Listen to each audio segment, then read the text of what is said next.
একটা মেয়ের জীবনে ফেরাউনের মতো ধনী স্বামীর থাকার চেয়ে আলীর মতো গরিব স্বামী থাকা উত্তম। স্বামী স্ত্রী একে অপরের ভালোবেসে পরস্পরের প্রতি দয়া সম্মান ক্ষমাশীল হওয়া তখনই আল্লাহর রহমত আসে। সংসারে কিছু কিছু স্বামী মনে করে আমার খায় পরে আমি যা করব বলবো সেটাই ঠিক। এটা তো বুঝে না ঠিক ভুল বিচার করবে আল্লাহ। পৃথিবীতে যত কিছু সৃষ্টি করেছেন সবচেয়ে নরম হচ্ছে মানুষের মন। হাজারবার ভাঙার প্রয়োজন হয় না। যাক, আসসালামু আলাইকুম। আশা রাখি আপনারা ভালো আছেন। আলহামদুলিল্লাহ আমিও ভালো আছি। ভিডিওটা ভালো লাগলে একটা লাইক কমেন্ট শেয়ার করবেন আর সাবস্ক্রাইব করে আমার সাথে থাকবেন।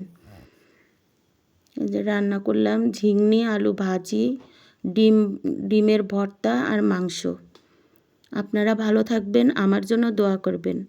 আর আমার ভিডিওটা বেশি বেশি করে দেখবেন, বন্ধুদের মধ্যে একটু শেয়ার করে দিবেন। আল্লাহ হাফেজ।